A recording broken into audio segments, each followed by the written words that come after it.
Mamma mia! Ah, ravioli. Thank you for playing my game. Luigi. Luigi. Mario. Mario. Mario? Mario?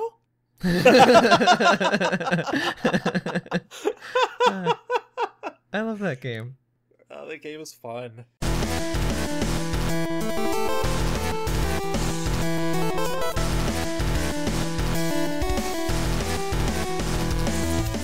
What up, kids and squids? Welcome to the Nintendo Everything Podcast, episode 12. I am your host, Oni Dino. With me, I have the event coordinator of the gourmet race in Dreamland, Galen.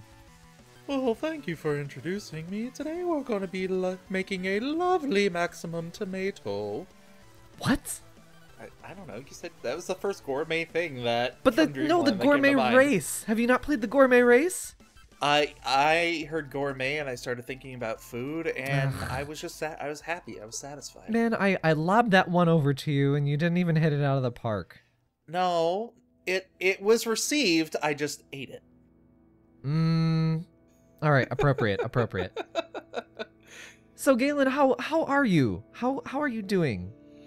I am doing pretty well. Today's been a pretty busy week for me. How about you, Oni? I'm doing well. So, see, I'm being nice to you, Galen, because as some lovely commenter and listener, thank you, lovely listener, whom I forgot your username, said I was being too mean to you, and I feel bad about that, because probably that's the case, you know? That's probably it. I appreciate that the #FreeGalen campaign has been going very strongly. It never happened. That didn't even happen once. You just made it up.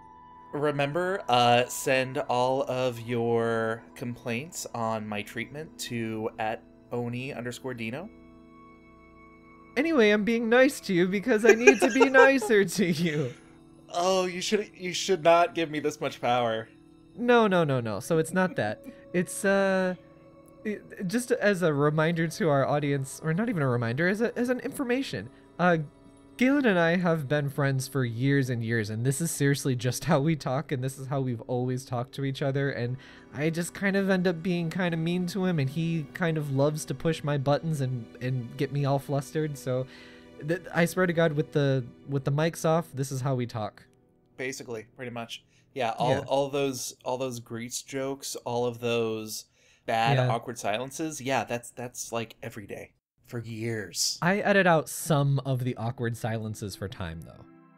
I feel like it's one of those situations where people are like, "You're so mean to him," and I'm just kind of going as like, "Oh no, he's not being to me.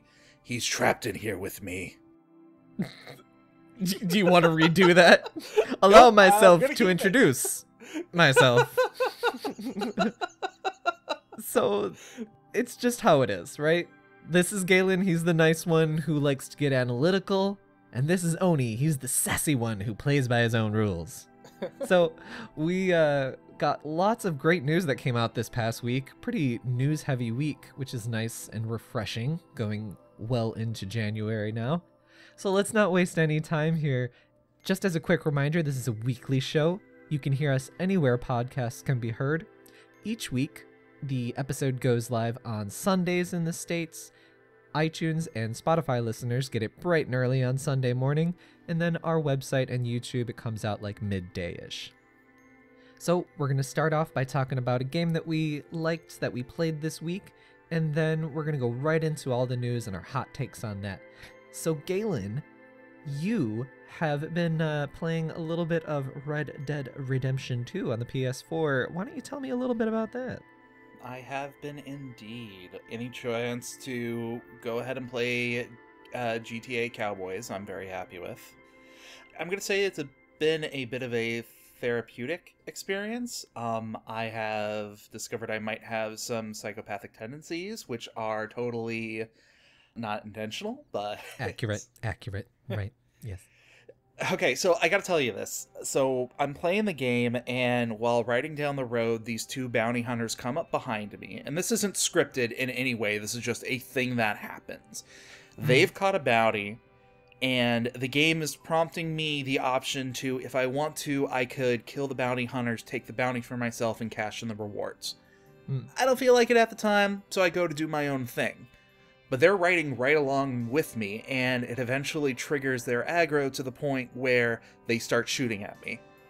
Since it's self-defense, I go ahead and, take them down really quick.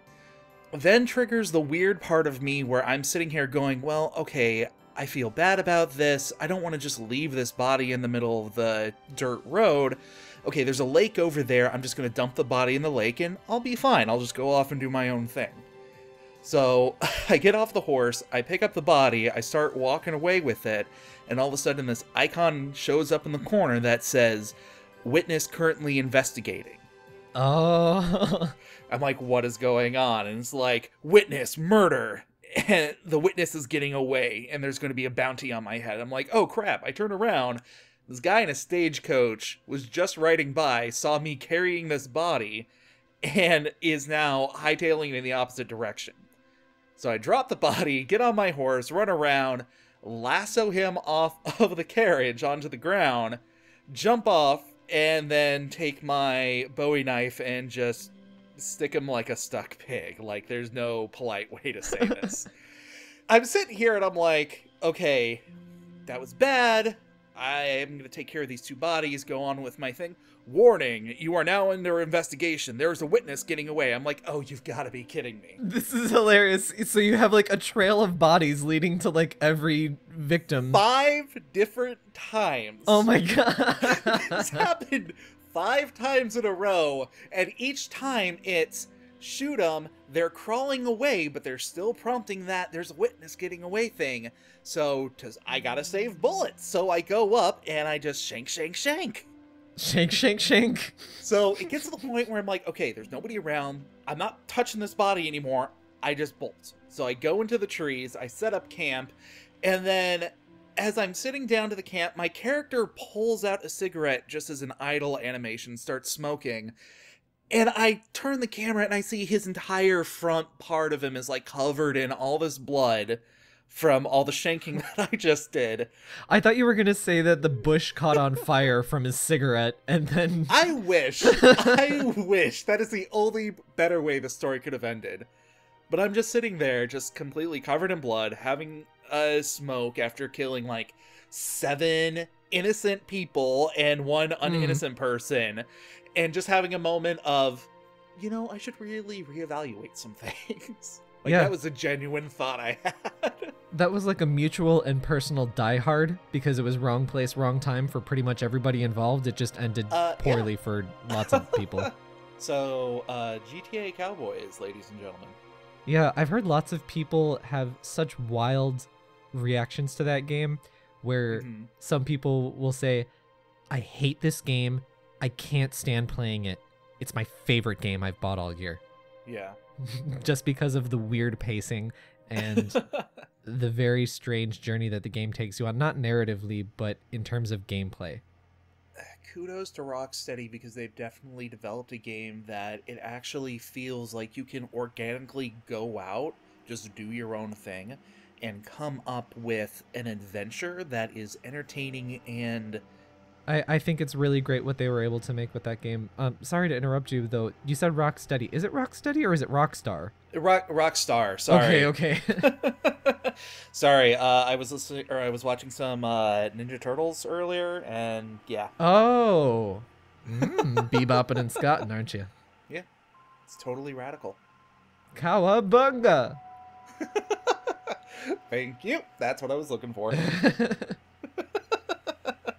So as for me, I am actually on sort of a holiday of sorts. I took a plane ride. I'm currently on the west coast of the States in San Diego, which is a place I've never been. So on that plane ride, I had my beloved Switch with me. The greatest gift to travelers the world over. Seriously. So Tales of Vesperia came out not too long ago, and so I picked that up. And I played a little bit of that on the plane, and I'm only like 3 hours in, but I'm liking it so far. It looks quite nice. I really enjoy the look of the Tales of games from that era. Thinking of games like also Symphonia and Tales of the Abyss, where they had that art style that was so very much like you were playing an anime. I remember playing Tales of Exilia. I don't even know how to pronounce that. Tales of Shilia. I don't know. I think it's Exilia. Is it Exilia? I don't know. It sounds weird. I think so. Okay.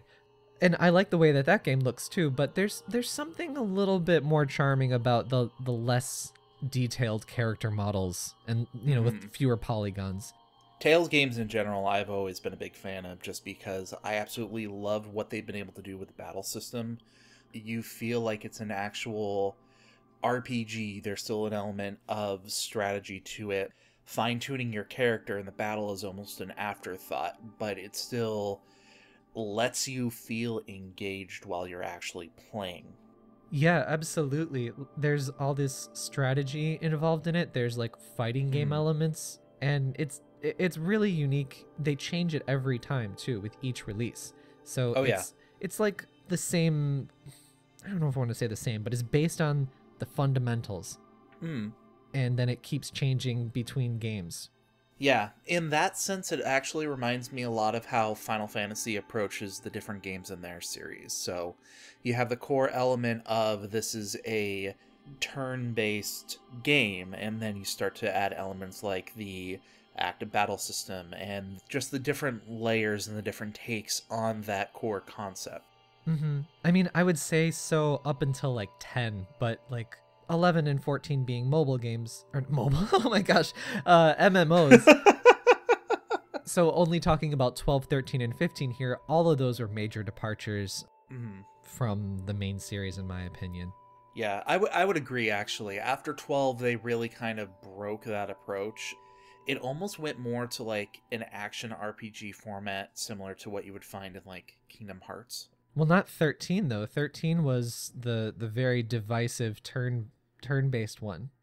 Are we talking about 13, 13.2, or 13.3, Lightning Returns? So we're not talking about that third one, because who even played that? Very few people. Did you see the sales on that game? Anyway, let's get back to Tales of Vesperia. Yeah. I'm only 3 hours into it. It's a little bit of a slow startup, but it's not bad. It's just a little slow. So far, I've only met 3 characters. Your main character, Yuri, who is pretty cool. He's kind of like the cool protagonist, but in an endearing way. And he fights for the lower quarter that he lives in. The townspeople all look up to him, and even when you leave, they give you items and money in like a big scuffle, and they like prevent like the guards to chase you out of the town. So that's nice. It's a really nice little touch there. Then you have your dog, Rapido, and he's like a dog / wolf. He has a great character design. I didn't even know he was going to become a party member. He's got like an eye patch, and he's got like a smoking pipe. And you would think that with this like goofy character design that he would be like a talking dog or something. He doesn't talk. He's like, "Arf, woof," like that kind of thing.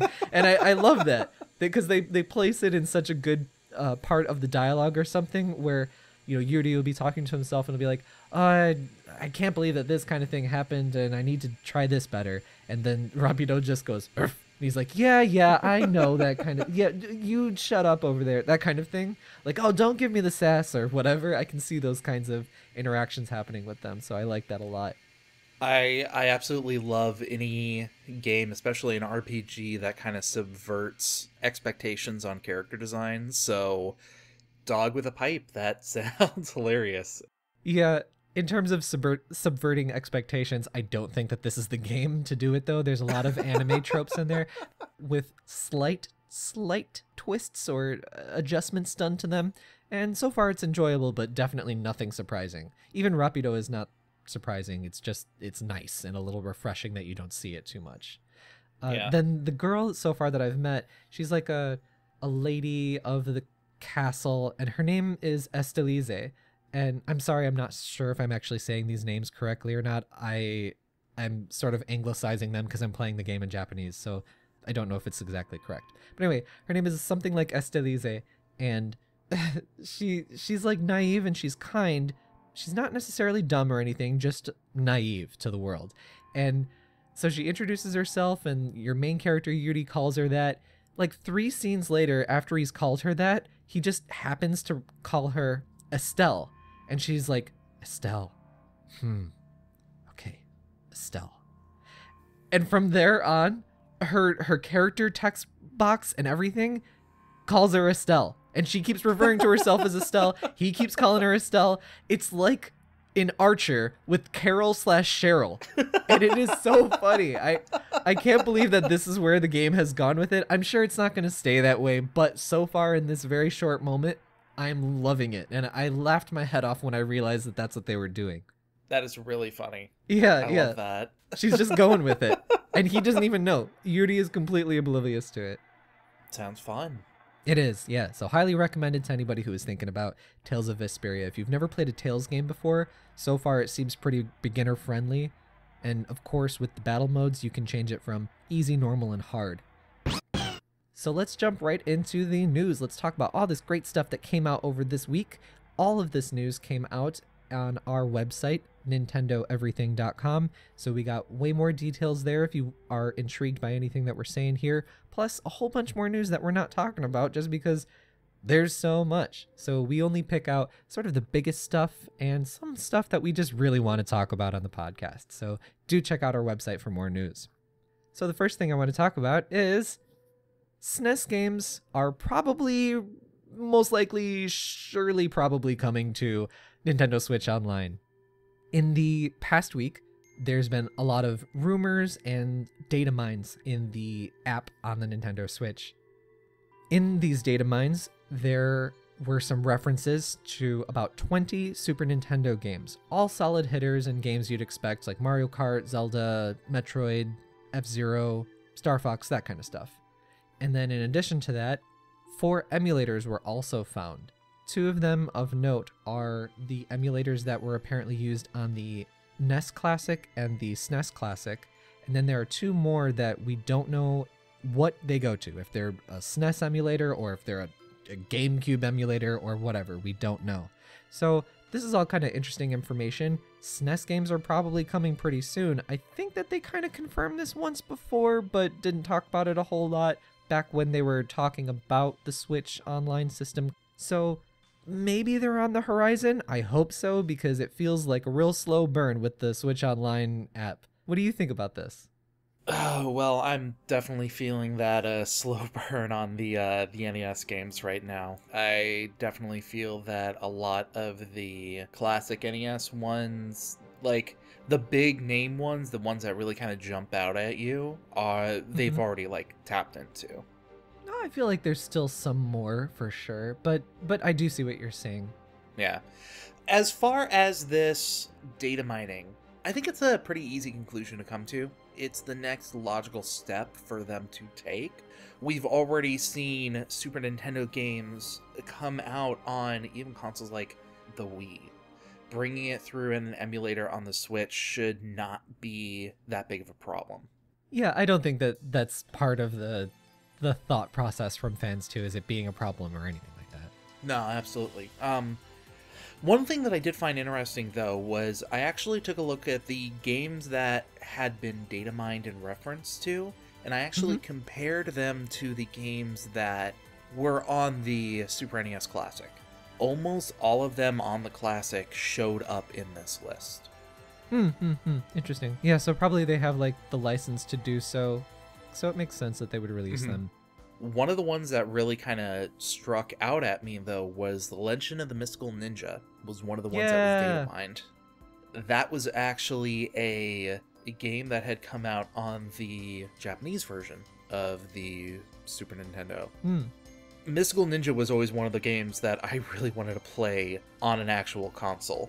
When I was a kid, I'd never had access to that one. So other games that kind of struck out at me that we haven't seen yet was Super Mario All-Stars, like the entire package. Oh, was that on there? That's awesome. Yeah, that was one of the data mined ones, as well as Breath of Fire 2. Yeah. I have been wanting to replay that game for so long. Yeah, Breath of Fire 2 is interesting on Super Nintendo. It surprised me so much that I also made a comment about this on our website.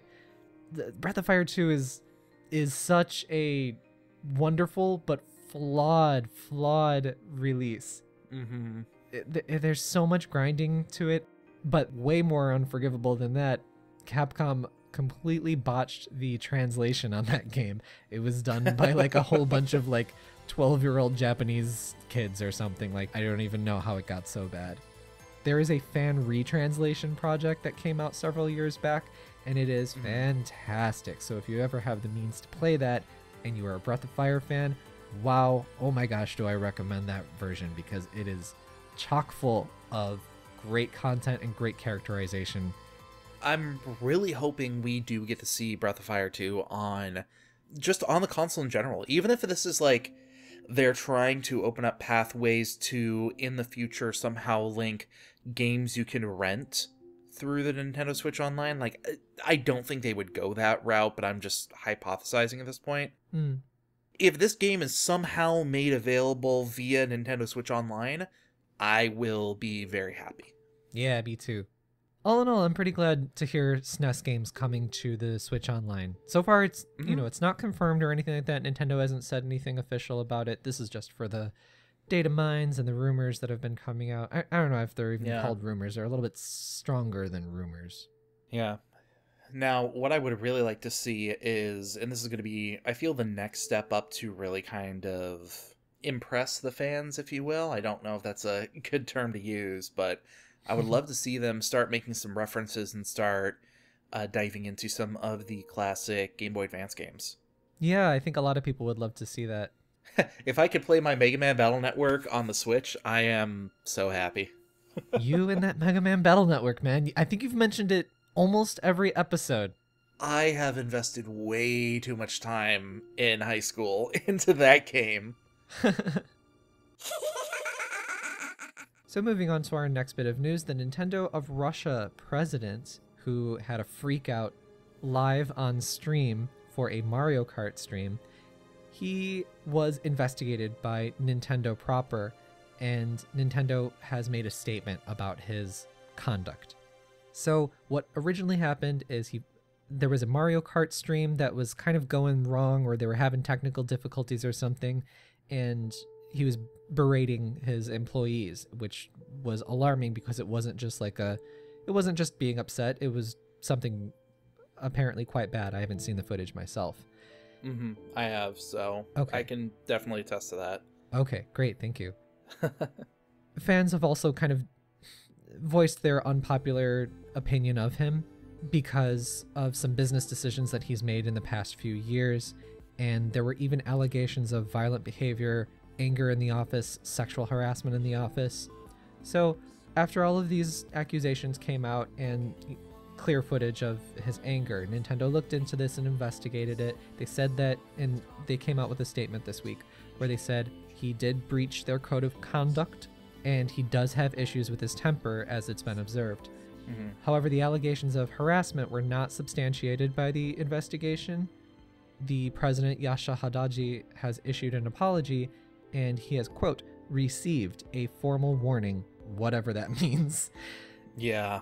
And in addition to this, Nintendo stated that Nintendo of Europe will be providing more resources to Nintendo of Russia to support fans and demands for products in Russia. Hopefully that doesn't mean that just a whole bunch of work is going over to Nintendo of Europe, because I feel bad for those guys if that's the case. Yeah. So this is interesting, isn't it? Yeah, I actually had delved a little bit into the background of this. The event that kind of brought this all to light was back when they were really promoting the Mario Kart Deluxe back in 2017. There was a miscommunication on whether or not the stream had actually gone live because he was not receiving notifications. So what was actually caught was him going on to the set trying to be like, hey, why is this not working? Why are we not getting this set up? He threw out a couple of offensive terms as well. When they realized they were live, they tried to shut down the stream and delete all archived footage, but because of the way it was set up, it had to be on there for like a full 3 days or something before it could actually be purged for the system. Yeah. And then what they are referring to in regards to holding back product and whatnot is a lot of like the Pokemon trading cards shortening supply in Russian markets to try to build up a demand and try to reallocate resources into other locations. I assume that this also means that like the requisitions that they'll be making in Nintendo of Russia to distribute the products is also going to now be overlooked by Nintendo of Europe. This is just speculation on my part, just from dealing with business. I would not be surprised if that happened. Right, yeah. so that way they can see that it is a genuine allocation of products and that you're not withholding to drive a, what is that called? Like a fake demand for something. Exactly. Just like with the Amiibo. Not that it was a fake demand or anything, but like Amiibo were immensely popular, but they became even more popular when people were like, oh, I'm kind of interested in these. Wait, you can't get your hands on them? I better just buy them anyway, you know? Yeah. I do want to put that out there to people who are hearing this and think, oh, well, Nintendo of Russia is holding some shady practices. That's not the case. That's not what's going on. Well, we can't say that it isn't the case, but we can say that logically it is probably not the case in your opinion. That kind of thing. Right. Yeah, I agree with you as well. I think that is a very easy criticism to throw out, to be like, oh, they're withholding things just so that way it looks more important. I don't know. It's just it doesn't make a whole lot of sense. No, I hear you. We don't obviously know all the details and what Nintendo's investigations actually did uncover during this. So I'm not going to point the finger and say, hey, he got off too easily, but it doesn't look the greatest when it just looks like all he got was a slap on the wrist, when he very obviously was not showing the kind of behavior that we would want from somebody in a high up position like that. Yeah, I agree. I think that, of course, they are allegations, so we don't know whether they were true or not. But the concern is that if there are people in the office experiencing harassment, and especially sexual harassment, that is the huge issue. They said that those claims were not substantiated. I mean, I don't know. I'm more apt to believe a victim than I am to believe a company saying it didn't happen, right? But, I mean, not but, like, in addition to this, my thought is that even though this did seem like a weak reprimand, I think that we are going to ultimately see him leaving or getting pushed out of his position in the near future. This is just my opinion here. No company wants that kind of publicity, of course, but unless there's some shady business going on in the background with the mob, the mafia, Yakuza involvement or something like that, I don't think that a traditionally Japanese company with conservative Japanese business practices will tolerate a foreign president of one of their subsidiaries to deface their public opinion of their company in that region. Yeah. So just kind of knowing how Japanese social business is, I could very easily see him getting pushed out in the near future. It is good on Nintendo that, like, they didn't just say, oh, we're gonna investigate this and then wait until people forget about it. It's nice that they did actually make a public statement about this 1 year later when they could have easily just not said anything. It's good that they did the right thing, but I don't want to, like, over applaud that. I hope that they did do a thorough investigation, and I hope that the employees there are not in a bad working environment. I really hope they aren't. Bringing it to the public attention is definitely putting a lot more scrutiny on this kind of behavior. So applause and kudos to Nintendo for taking these steps. If you need to learn how to talk to a lady, ask your mum. So lightening up the mood a little bit more, we have some nice little tidbits of news. One is that the developer Cattle Call is making a game for Switch, according to their website. Now, if you don't recognize that dev name, totally understandable. You probably recognize some of the games they've made, though. Alliance Alive on the 3DS, the Metal Max series, and was it Legend of Legacy? Was that right? That was the game that came out before Alliance Alive, and it was so-so. Alliance Alive in particular was very well received. So, according to their website, Cattle Call is working on something for the Switch. It is completely unclear if this is a new game or a port, or if it's an original title or a co-developed game.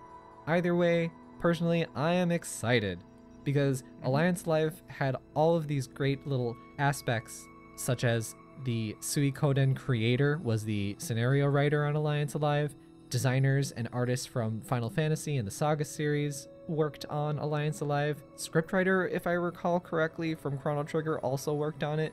So I am all for all of that very established talent working on a brand new game, and it's probably going to be a JRPG. And if you know, and you've been listening to this podcast, kind of my thing. You do enjoy your JRPGs. I do. Just let me touch a menu and choose an attack, and then think about the next attack for 45 minutes, and then choose one, and that's it. Riveting stuff. Personally, I'm a little bit more reserved with my excitement on this. This was just like passing news for me personally.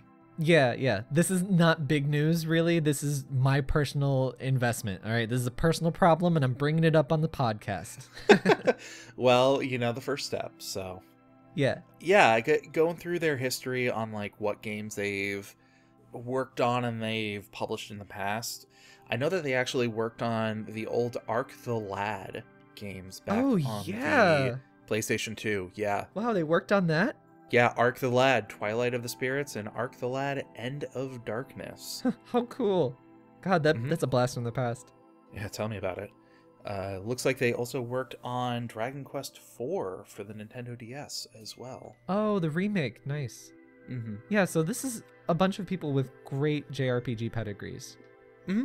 Beyond that, they haven't really worked on anything that I have initially, like, that is in my personal gaming repertoire. So, I hope it's a good game.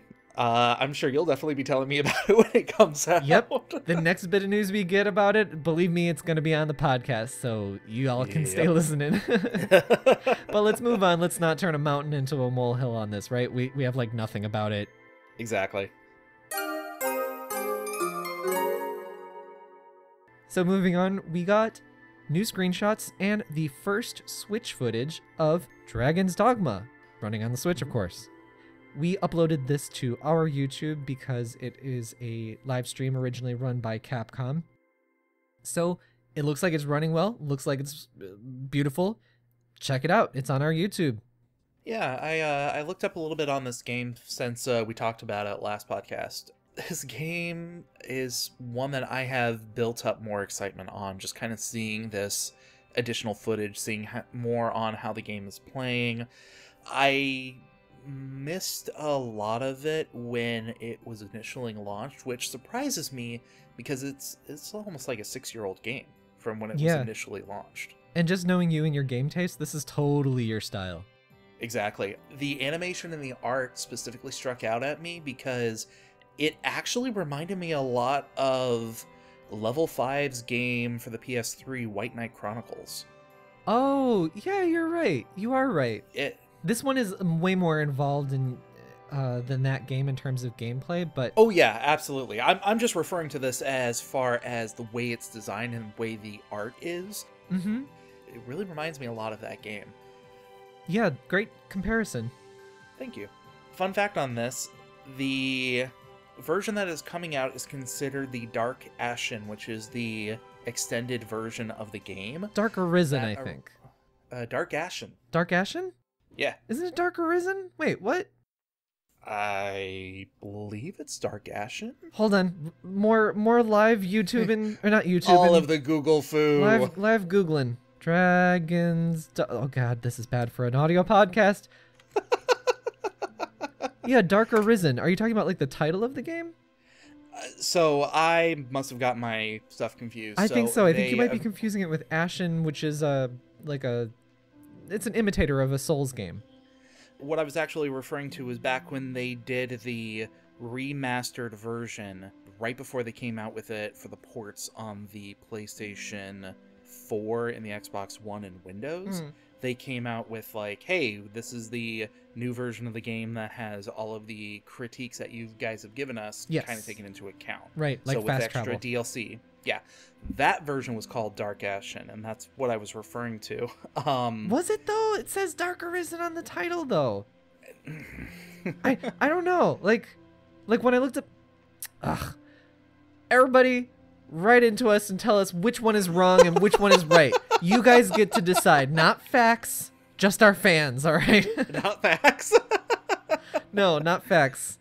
We live in a post-facts society. Dark Arisen. Okay, so this is entirely me just misspelling it and just subliminally messing this up. Oh, you suck. See? See how I can be mean to him? This is why. People, this is why you check your sources. This has been a lesson. This was entirely planned.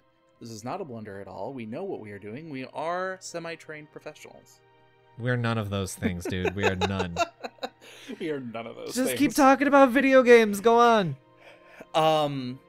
Well, it's funny because I just wanted to say when Dark Arisen came out, it was originally on April 23rd, 2013 when it came out in the West. And that is the same exact launch day that is coming out this year. Oh, no way. Huh. Yeah. What a thing that is. That is a thing.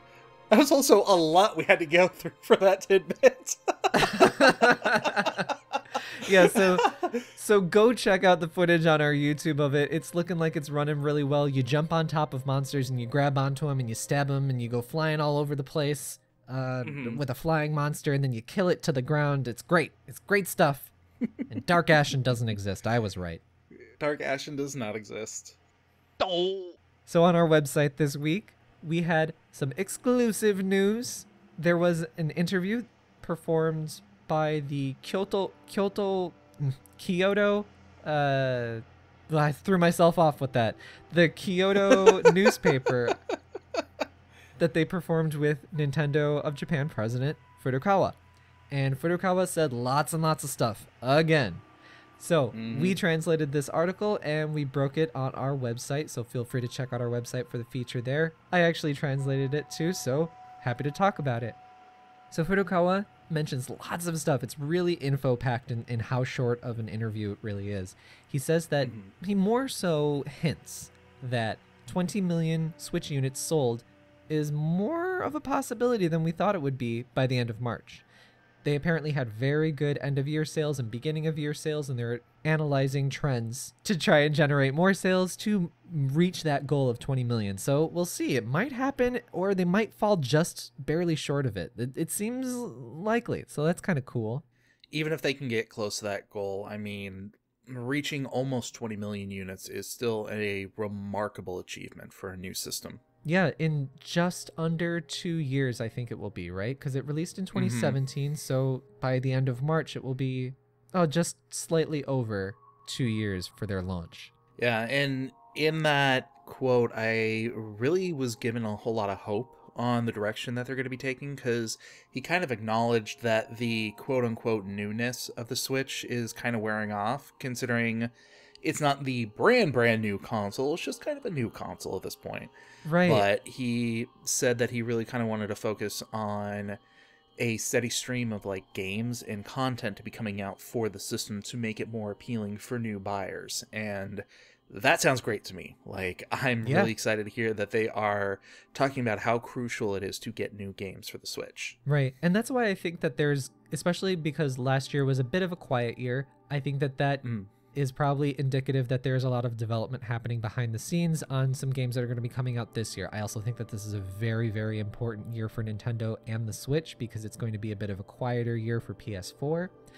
Yeah. So it is nice to hear him say something like that, because it makes me think that they are going to be pushing and trying even harder moving forward. You know, maybe we will see some sort of hardware revision that keeps the Switch fresh, right? I don't know. It just kind of gets me excited about what could be. You know, I'm ready, Nintendo. Yeah, absolutely. Let's go. I'm on the train. Let's do it. So after that, he does mention the difference between smartphone and Switch games that Nintendo develops. He kind of talks about them being separate from each other in terms of gameplay. He says how smartphones are played in a unique way, and he doesn't want to just put smartphones on Switch and vice versa. So that's why we're seeing these kind of, I don't know if you want to say introductory or supplemental kind of games on smartphones that bring people over to Switch. Yeah. No Flappy Birds on Switch, please.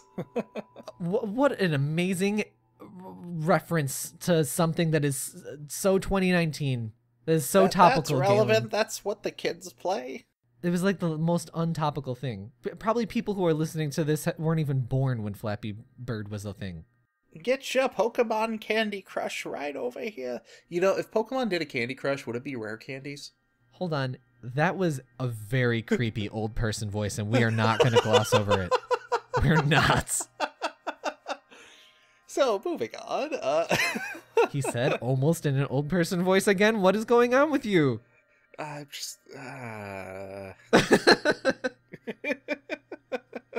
So anyway, that's refreshing to hear too, especially after the kerfuffle, the kofefe that was, 2-ish weeks ago with Nintendo is dropping out of consoles kind of nonsense being blown out of proportion. Oh, yeah. Yeah. Absolutely. Listen to last week's podcast if you're a little bit confused about what we're talking about there.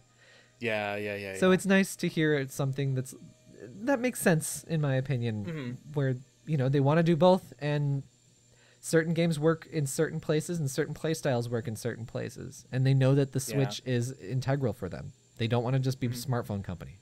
What I also thought was really interesting about his answer for this question was that not only does he acknowledge the importance of mobile sales and the potential that lies behind mobile sales, because he goes on to call it a very consistent stream of revenue, which for a business, I mean, if you're breaking this down, that Nintendo is a business, that is a great thing to have, to always know that, hey, we're going to be getting money in for this thing. Exactly, and investors are pushing them in that direction, so they can't ignore that. So, as much as of certain fans where they're like, I don't want to see them do mobile games suck. Like, sure, like that's your opinion, and I also share that opinion to some degree. I don't really care for mobile games, but as a business, you can't just pretend that they're not a business. They're making money. They need to be making smartphone games.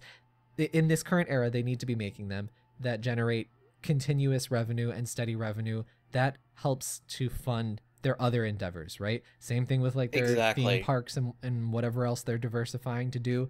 I don't want to see Nintendo become a plush company, but the fact that they're selling plushes makes them get more money and make great games and make great characters. That's what I want to see. Yeah. And that's what's happening. Well, and it was the other part of this quote that I also really appreciated, because he goes on to say, we will continue our pace of releasing 2 to 3 smartphone games per year, which means that they're not doubling down and focusing in on this. This is something that they're keeping on pace. They're not going too fast on it. They realize that they still really want to focus on their console. They're just recognizing that this is a good, smart avenue to also make some investments in, and we're going to keep going with it because this seems to be working well. Yeah, I also think that that's good not only for the Switch, but also for the mobile games that they are making. They're showing that they are supporting and they are continuously growing those games. He even said in that the improvement of those games is paramount to making that continuous stream of revenue. I think the perfect example for that is Fire Emblem Heroes. We're seeing new content and Book 3, or whatever it's called, come out this year. And, I mean, that's making that game fresh AF, so like so that's looking good, and it almost makes me want to go back and play Fire Emblem Heroes again, honestly. And that game came out over 2 years ago now, huh? I'm still stuck back in fresh AF, and I'm just thinking, fresh after Fire Emblem? Stay fresh. Every day, people, he has to put up with this every day. See, you would get annoyed. You would. Don't play. I don't play. So Furukawa also talks about the 3DS living alongside the Switch. And lots of people are like, this is BS. And it's like, probably, but you can't blame him for saying that the 3DS has to live. For the same reasons that I sort of talked about mobile phones, investors are pushing them in that direction. Right? Yeah. 3DS has a huge install base. Probably lots of them are not playing the 3DS anymore. Probably lots of them moved on to the Switch. Probably some of those are repeat buyers of the multiple versions of the 3DS that came out that is still kind of counted as an install base of like 2 or 3. So probably it's not as big as the number suggests. However, you have to kind of prove to your investors that, well, the sales aren't super great, and they have to kind of keep riding that train along with the Switch. They can't just kiss away good money and hope that all of it comes through on the Switch, even though the Switch is selling really well and the software is selling really crazy well. Yeah, I will be completely honest. I felt like this was a very business president answer. Like, yeah, I agree. He starts off by just acknowledging that, hey, we've had the 3DS for almost 8 years now, which is a remarkable accomplishment, by the way. Yeah, it's good. God, how long did the Nintendo DS last? It was like 2004 when it first came out, and then, God, I can't really remember them doing anything much with it past, like 2012 at the earliest. So, yeah, I feel like this is going to be the last year, if not the next one, that we see games coming out through to the 3DS. I think it is silly, honestly. Yeah, to I agree. think of having these two consoles, especially if he wants to focus so much on the portability aspect, which makes the console so unique compared to everybody else. This is a very, oh yeah, 3DS is great, it's doing well, when everybody kind of knows that, yeah, it's kind of on life support at this point. I mean, yes and no. Like, in terms of public opinion, yes, on life support. However, in terms of sales, it's still doing all right. Like, in particular, in Japan, it's still doing well. They're not selling as well as they used to for the 3DS for sure, but things are still selling consistently to the point that releasing a game on it still makes sense. And that's kind of what they have to do. You have to also remember that the development that is involved in making a 3DS game is a lot lower as well. Oh yeah. So, you know, it doesn't cost as much to make the game, even though that they're selling the game for a lower price than a Switch game. They're still seeing a good return on revenue with that. Yeah. If they push the Nintendo 3DS further into the direction of how they're trying to promote it right now, where it's like sort of an entry-level system for kids or new people that want to play Nintendo games for a cheap price, I think that would be a good thing. Lower your price point down to like $50 or something like that if they can possibly do that. You know what I mean? Imagine getting a 3DS really for $50 US. They released new Nintendo Selects even this week where those games are $20, and those are great games like Zelda games, Mario games. Donkey Kong's $20. You could pick up a bunch of games, even brand new. And that's like not a bad gift to give to a kid for a pretty low price that's never played a game before. Absolutely. And I mean, the 3DS has an amazing life cycle of games to it. Catalog in the library of 3DS games, it's mind-boggling. I don't think we have seen a more plentiful catalog of games on a mobile handheld. Yeah, I would say that's a good argument to make, for sure. I definitely would agree that they're going to continue making the console. When you think about new things to bring out to it, I don't actually see them dedicating too many of their resources to the new games that are coming out for the 3DS. Right, and we've already seen that too, right? So I don't think that a lot of people have a lot of room to complain, where it's like, it's not like a whole bunch of new titles are being made for the 3DS that are new IP or new entries in a series. We're seeing a lot of remakes and a lot of updated ports and stuff to the 3DS, which makes sense. Yeah. Furukawa also mentioned something kind of interesting about Labo. He admits that it is performing okay and it's not performing as well as their big hitters. So it wasn't like a failure or something. It was a success, but it wasn't the roaring success that I think that some people were expecting it to be. Yeah. He mentions in particular that there's untapped potential in it and that they want to do some new things with it that increase the attractiveness of it in the future. So we're probably going to be seeing more of Labo. Yeah. Labo's been very strange this entire time because I feel most of the potential is in regards to what the community actually wants to make for it. Given its creative appeal and the fact that, yeah, you can just go ahead and make something out of cardboard and you can play your Nintendo Switch games with this cardboard piece. Like, that's really cool. That is a very unique concept, but I think you have to have a particular mindset going into this concept. Otherwise, this becomes a weird funnel for useless peripherals. Yeah. And I feel like that's what a lot of people are like getting into and how they're receiving Labo right now. Yeah, I agree. I think that that's actually kind of where it's stuck right now too, because the audience that would be interested in something like that is kind of a niche audience. You know, people who are super nerds, super engineers. And by the way, when I say super nerds, I definitely don't mean that in any kind of critical way. I just mean like engineers, you know, people who are super into the fine details. And that's what is so exciting for me about Labo. It's not my bag. I don't see myself buying Labo ever, but what potential it has in there in terms of not only physical engineering, but software engineering as well, and getting kids excited or adults excited or whoever. That's awesome. Yeah. I think that is so awesome, and it is a really interesting take on edutainment. There's a really good video on this on YouTube by, oh god, Super Bunny Hop. He made a really interesting video about this. Mm-hmm. One thing that I'm surprised I have not seen more of is people taking advantage of 3D printers. Mm-hmm, mm-hmm. That seems to strike out as a more appealing way for me to really kind of show off the creativity of it.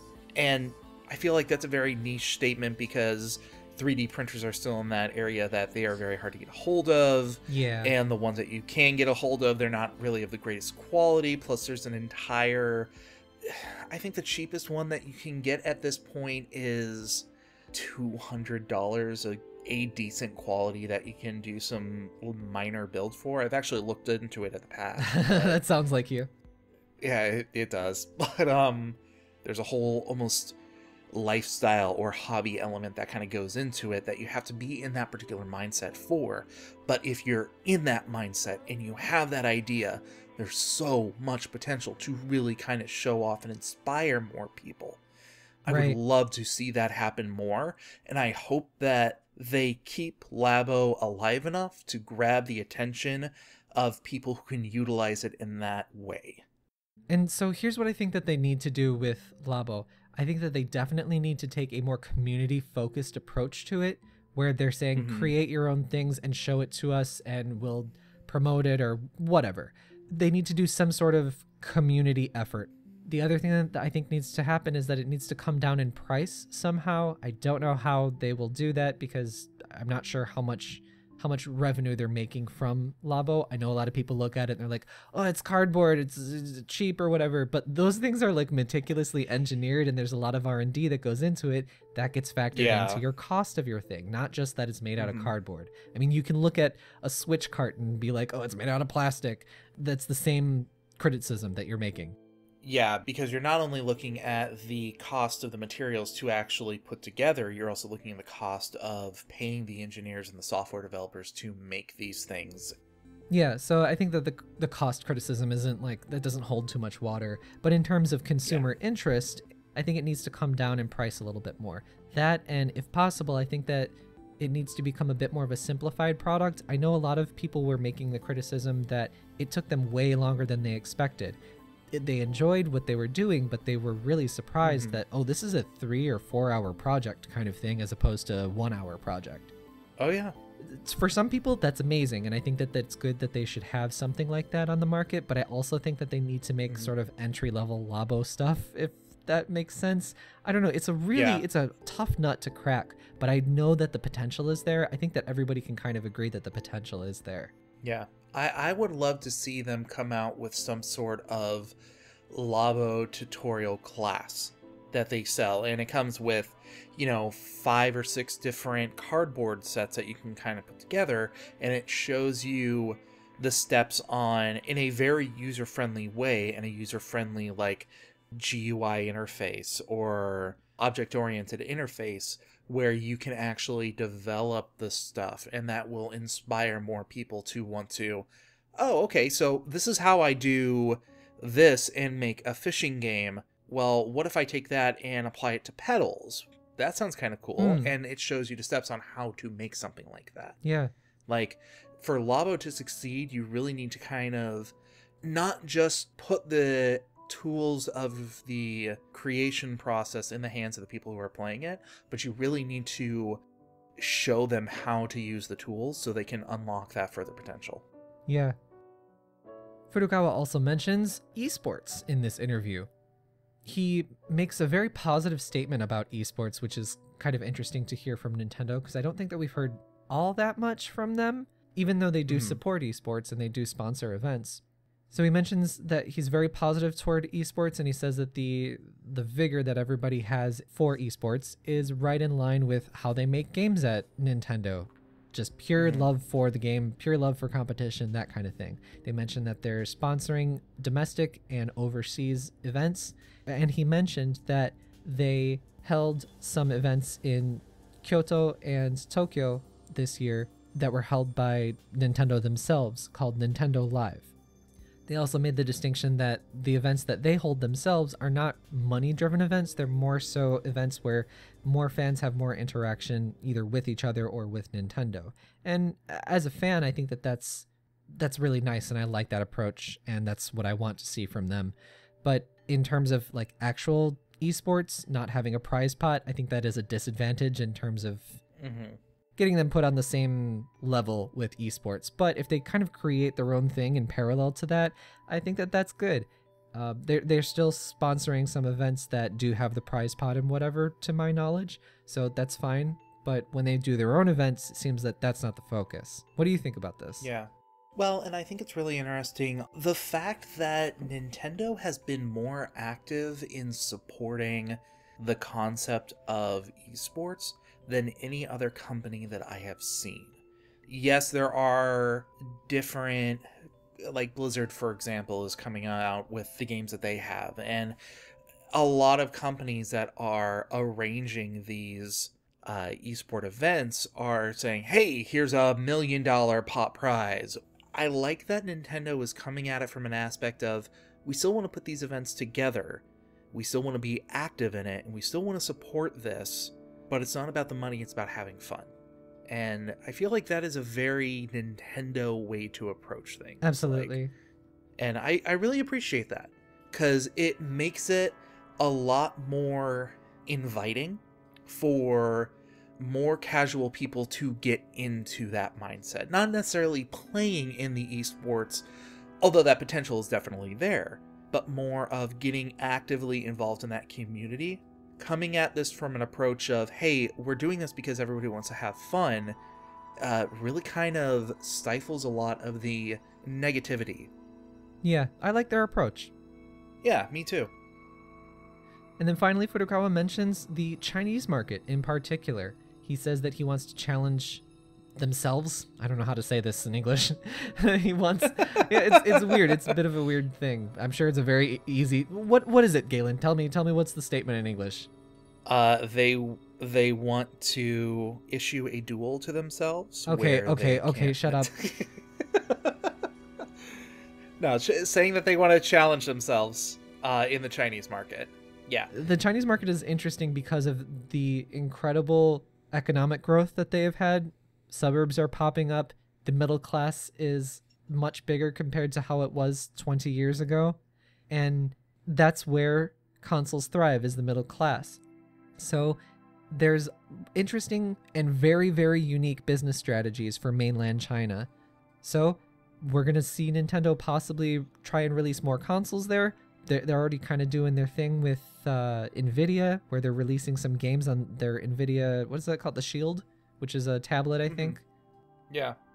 Moreover than that, we're hearing from Furukawa that he's not entirely married to the idea of they must release a console over there. So he sounded positive about that aspect in the original source text, but he also mentions that if mobile is the best way to do things, we want to just do whatever is the best way to get our brand exposed in China and our characters known in China.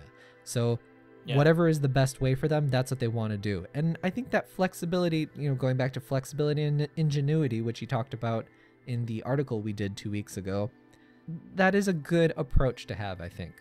Yeah. And I kind of want to quote directly from the article on this Please point. do. So, we want to challenge ourselves in the Chinese market. Games on smartphones are now commonplace, so we're not necessarily fixated on the necessity of dedicated game consoles gaining ground. We want to expand into that market by the best means possible. And I think that's really kind of interesting, because this goes hand in hand with what he was saying earlier in regards to focusing on a mobile platform market. What I mean by that is I'm very interested to see in the games that they do start to develop, if they want to develop games that will appeal more to the Chinese market, are the games that the Chinese market are interested in going to, in turn, make an influence on the kind of mobile games that we see Nintendo come out with. So it's going to be interesting in the near future how things go with them for the Chinese market. In general, just the Chinese market is fascinating for business because it is such a unique environment right now. So I look forward to seeing what Nintendo does, and I hope that they go gung-ho about it. Yeah, me too. So you can check out that full interview on our website, of course, with all the juicy details and all the original text. And also lots of comments. There's tons of comments on there, so jump right into the discussion right there. So moving on to a tiny little tidbit for a great game is Persona Q2 on the 3DS was rated in Australia, which is indicative that it is going to be coming to the West. So everybody can have a sigh of relief, probably. I don't know for sure. I don't want to jinx it, you know what I mean? Mm-hmm. So that's probably coming to the West, which is cool. I was hoping and wondering if this like sort of delay in the announcement, not delay, but just this long swath of silence about the announcement of it coming West meant that it was going to come out on the Switch at the same time, kind of like Sushi Strikers, but maybe this isn't the case. So good news in general, right? Mm-hmm. Well, and I mean, the game sold very well in Japan. That says a lot, considering that if I am correct with my info, which I guess I have to double check everything I've taken down so far with the way today's been going. Yeah, don't be ashen about it. Yeah, thanks. The game came back, or was launched in Japan back on November 29th. So that is right in between both Pokemon Let's Go, both Eevee and Pikachu, and also Smash Bros. The fact that it sold so well, especially being a 3DS game, sandwiched in between those two big game launches, it's surprising. It also got really good reviews. So I would be very, very surprised if we do not see this game come West Side. West Side. West Side. I'm wondering if in the future, if they're going to announce this and it's going to be sort of coinciding with some Persona news on Joker in Smash, and perhaps maybe some news of Persona for Switch. Like, I don't know. I think that would actually cannibalize the 3DS sales, though. I don't know. There's just lots of potential and lots of information I want. So I'm looking forward to the future. I'm looking forward to it with stars in my eyes. Yeah, I feel like this is going to be one of those games they're holding on to for one of their directs, maybe even the E3 one, when people are focusing on, hey, what is Nintendo coming out with this year?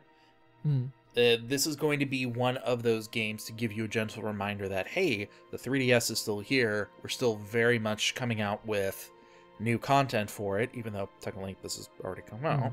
I feel like this is going to be one of those games that they really try to strengthen their standpoint. Yeah, I agree. I think that we're going to hear news and announcements about it, though, well before E3. I would be maybe not a release. If we didn't hear more rumors. Yeah, I would be shocked if we didn't hear rumors, but we'll probably not hear anything definitive from them until like mid-June. No, I think I disagree. I think we'll hear something official. So put it on the bet board. Yep. The bet board? Bet board. The bet board. Bet board. Yeah. The anyway. bet bulletin board. Speaking of which, let's just talk about it, right? Let's talk about it. What do you think about a Direct? Like, so many people are like, oh, the January Direct, they canceled it and all that kind of stuff. There was never a Direct. Like, everybody please calm your Pikachus, all right? Put those Pikachus back away. Because just calm yourself, all right? I'm thinking that there's probably going to be a Direct in February. What do you think? Yeah, I can see that. I can see them being, if not sometime in February, then early March. It's about time that we do get one, and I feel like they do need to, especially if they want to strive for that 20 million console sale that they were going for. I feel like they kind of need to, but they're playing their cards right in the sense that they want to make sure that they're not giving us bloated information. Yeah. So, while I would love to see a Direct sooner rather than later, I would rather wait for a Direct that completely knocks my socks off, other than, hey, here's us reiterating the same 4 or 5 games that you have already known about with a couple of new details. Yeah. I think that we'll get a Direct that talks about the upcoming DLC for Travis Strikes Again, considering that was physically distributed by Nintendo. So they have, they've got stakes in that game, plus it's a exclusive. And then we're going to get information about Yoshi's Woolly World, and not information really, but probably a little bit more of a teaser and a promo and, get people hyped kind of thing for Yoshi and for Kirby if it does come out in February. Plus, there's got to be some sort of like big surprise or something like that. maybe something where they're like, and it's available right now in the eShop, that kind of thing, because people love that. And the only reason I say that, I normally wouldn't be saying that, is for the reason that you had just mentioned. They want to hit that 20 million mark, right? So they need to get people talking. They need to get people playing. So hopefully, I don't know. Let's cross our fingers, but not be one of those Nintendo fans that talks about directs like that. You know what I mean? Like, oh my God, the January direct. Like, it's so stupid. I can't help but like, I eat those comments up though. I love when people comment stuff like that because I'm like, God, that is so crazy. Just like, it's so crazy. It's almost tangible and it gives me sustenance, you know? So remember, send all of your Nintendo Direct compliments to... I don't care if I'm being mean now. I don't care, all right? I was nice for the rest of the beginning part of it. That's fair. That was too easy. So let's get through the rest of this news here. We got some new information on Yokai Watch 4, which is coming to the Switch. I don't think it actually has a Western date at all. And then I think it's still TBA for Japan, but I don't remember. So yeah. First off, let me put in my opinion here. The game looks a little more terrifying than past entries. I don't know if it's just because it's in better graphics. It's still cartoonish, but it's a little bit creepier. I don't know what it is about it. Something about it is hitting a creepazoid feeling deep inside the cockles of my heart. So we do know, for the information that came out, that there's going to be multiple worlds in this game. Humans are not the only playable characters. You can switch over to your party's yokai, and it's going to probably be, it sounds like, it's going to be some sort of core battle mechanic that you need to switch to characters in order to beat the enemies. So that's kind of interesting. Looking at some of the footage and stuff that we have, it looks like it's got action RPG elements. It reminds me a lot of Ni no Kuni 1. So if there's some strategic action RPG combat, I can get behind that. I can do something with that, you know? I think this might be the first Yokai Watch game I actually play. Same here. And... you know what? I'm just happy with the fact that it's level 5. Like, I love level 5. That is enough for me. Yeah.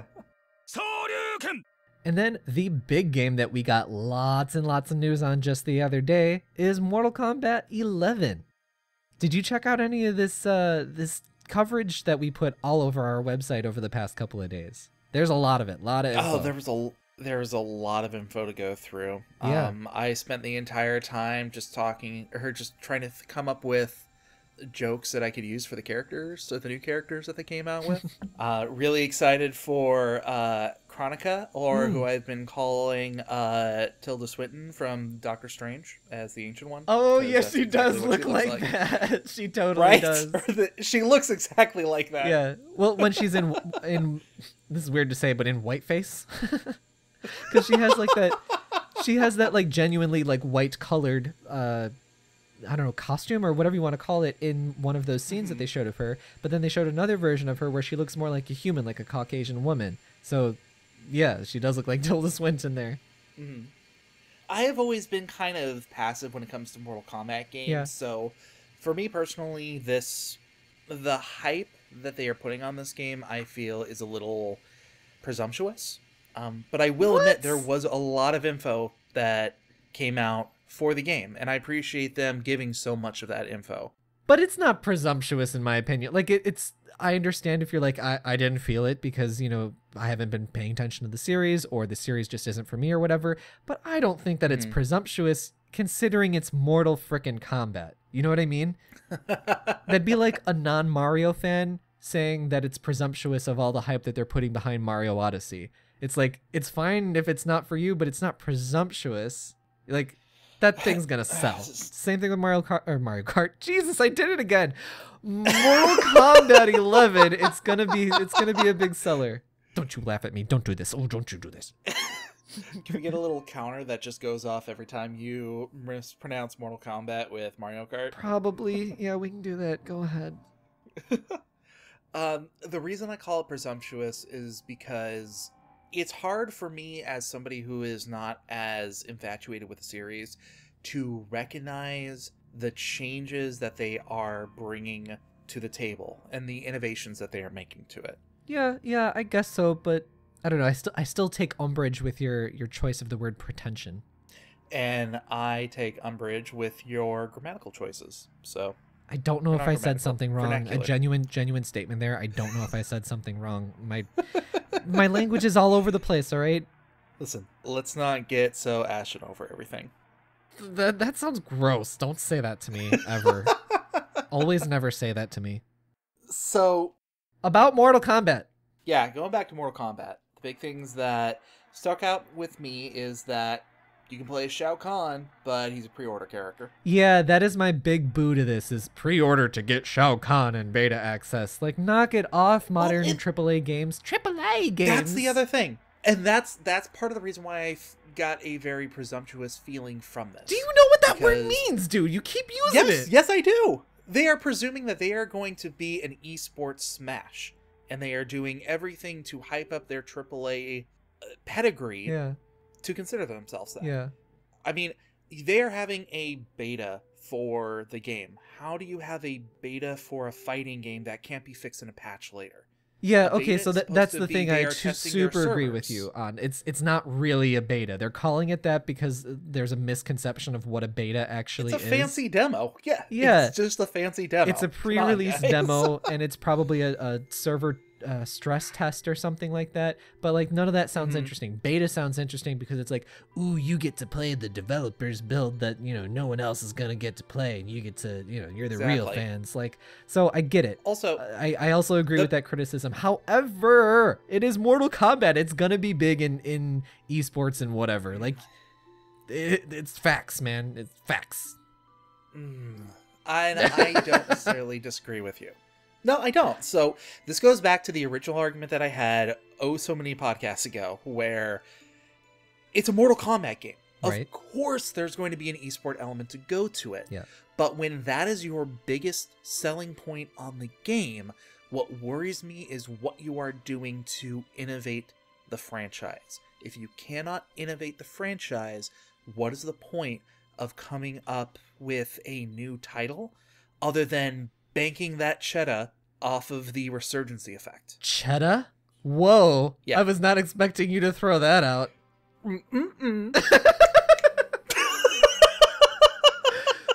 Oh my god, what am I doing with my life? So I would agree with you there. I super would, except for all of the footage that they showed here. The footage that they just showed in this past couple of days, the focus for me was on the fighting system and how good and seamless everything looks. And also, the big standout to me was the crazy animations, the over-the-top gore, which of course you were expecting that, but they really nailed it with this because the fatalities are creative and over-the-top, but they make you laugh. I don't know about you, but there was a whole bunch of things that happened where I was like, oh my god, that is they're ridiculous. a little bit more over the top. Yeah, like, they're a little bit more over the top with this one. And I feel like they're really starting to embrace that a little bit more. yeah, too. they're nailing the mood with the over-the-topness too. Because I mean, you could, you could cut someone's head off and then it turns into Tarantino gore style, and that's fine. But like, that's not particularly creative. That's not particularly funny. But they're doing all these funny things where Sonya Blade throws a grenade at the ground. She like trips the person from behind, like a kid on on the my God. playground. Thank you, Jesus. Oh my god, save me from myself. So she trips him like, a kid on the playground would, and throws his head into the grenade on the ground that she just threw there. Like, just funny little things like that.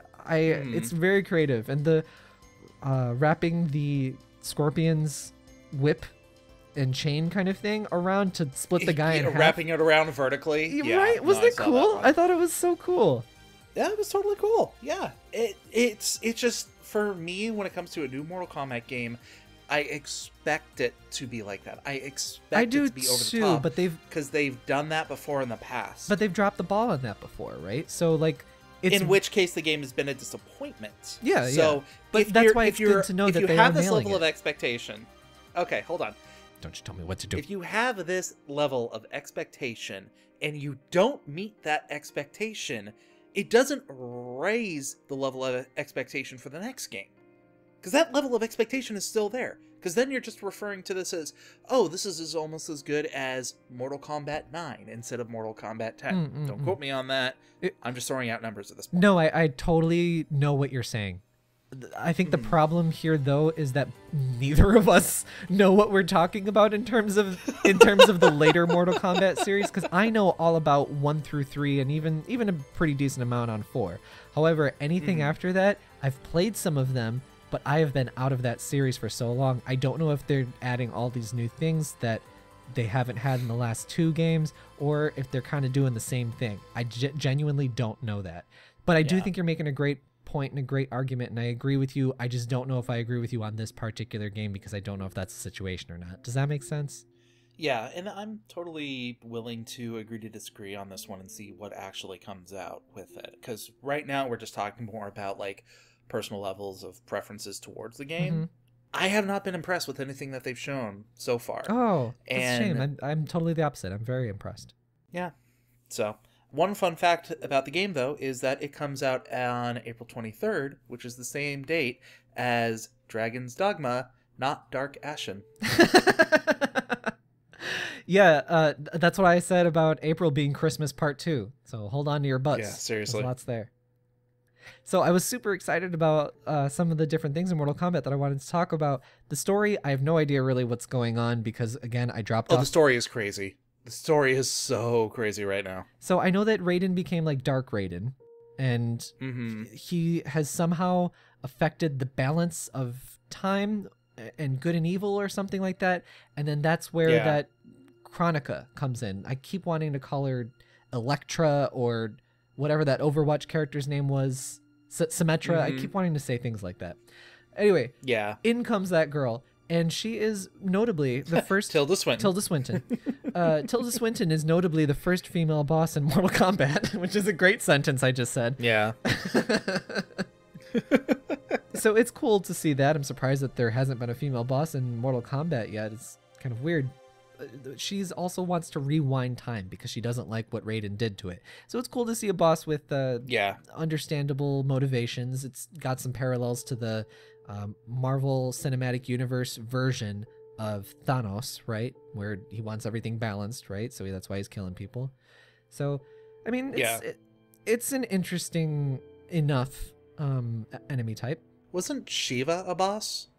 Yeah, but not a main boss. I think that's what they're trying to get across. Oh, like a sub boss. She was actually just a playable character in 3. She wasn't like a Motaro or a Kintaro where they were the sub boss leading up to the boss. So she wasn't even that. But anyway, Kronika's the main boss of this one, so that's kind of cool. And the other thing that I found pretty cool is that there's going to be interactions between young and old versions of characters. Because of Kronika being like a keeper of time or whatever, there's going to be, jumping back and forth in time. And we already saw like a little snippet of Kung Lao going to fight his older self. And he says something like, "The thought of turning into you sickens me." And I was like, oh, that's cool. It's exciting and fun for especially long-time fans. You get to see your young Sonya Blade. And because I think Sonya Blade is actually dead in the canon. I don't know. Do not quote me on that. So I've actually kind of kept up with how the storyline for the Mortal Kombat games have gone because I get bored on Tuesday nights with YouTube. I was just about to call you out on that. I'm so glad that you just called yourself out. Oh yeah, I will be the first to admit that. But no, the storyline is completely messed up right now. There was a lot of time travel that happened. Raiden went back to... Basically, everybody had died. He was about to die to Shao Kahn, so he decides to go back in time to try to change the events that would lead to that event. And it turns out like Liu Kang dies instead of Kung Lao, for example. Shao Kahn, or it wasn't him, it was one of the other guys, but they like Shinnok, right? Shinnok, yeah. They like use necromantic magic to necromancy, raise a bunch of them from the dead. Yeah. And yeah, it's just it's all over the place, and it's so hard to keep track of this. It's always wibbly been goofy, wobbly, though. timey-wimey, just goofiness. I am completely taking that audio and I'm using it everywhere I possibly can. What? Wibbly wobbly, timey-wimey? Thank you for the second take. So yeah, would you like the ASMR version? No. And so this is it's looking pretty interesting to me. I know that you're pretty lukewarm on this. It's cool if it's not for you, but I think that this all sounds just fun. I think that they're embracing the craziness of it, and it's fun. I enjoy the creativity being put into this game and the gore. I really appreciate the gore. You know, just like punching somebody in the back of the head and their eyeball goes flying out and you get like this slow motion view of the eye flying out of the socket. Like, that's cool. I like that stuff.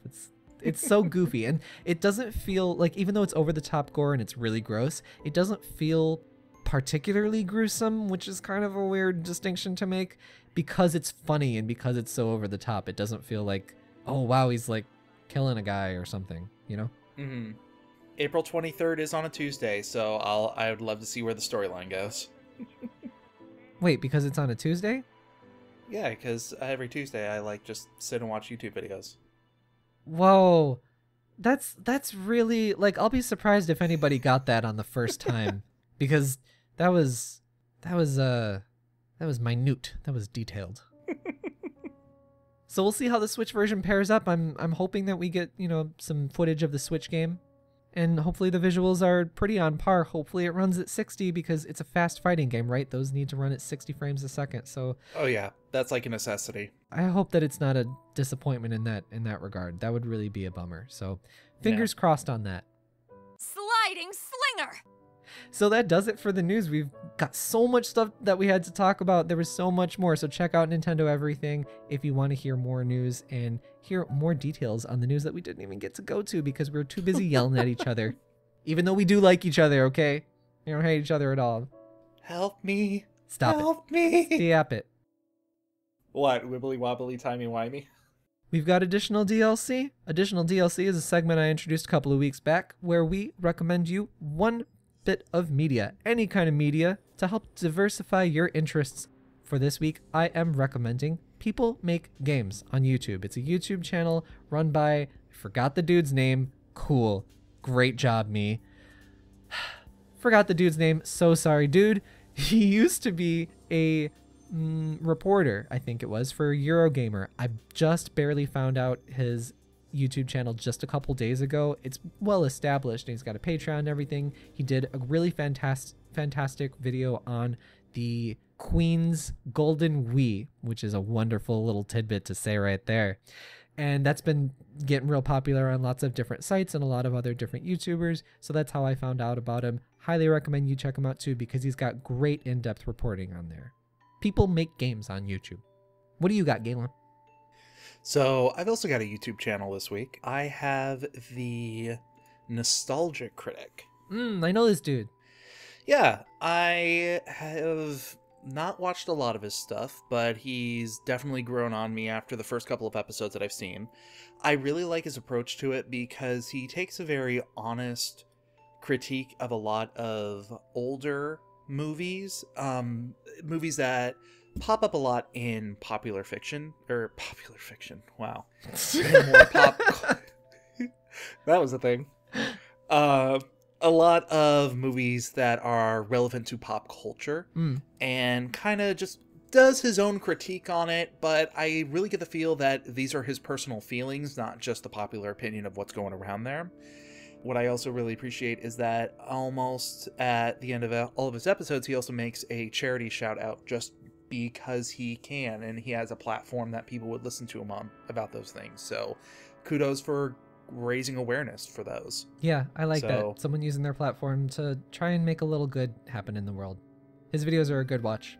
Yeah, so very entertaining, very inspiring content as well. Definitely give him a look. So now let's move on to listener mail. Listener mail. So this week we got a nice, good, clean question, which is great because we're running over time. But I'm sure for listeners, you're enjoying that. You get a little bit more of our delicious voices to listen to while you're running on the treadmill, or maybe you're doing errands, or maybe you're just trying to drown out the sounds at work. I thought you had something to say there. You did a...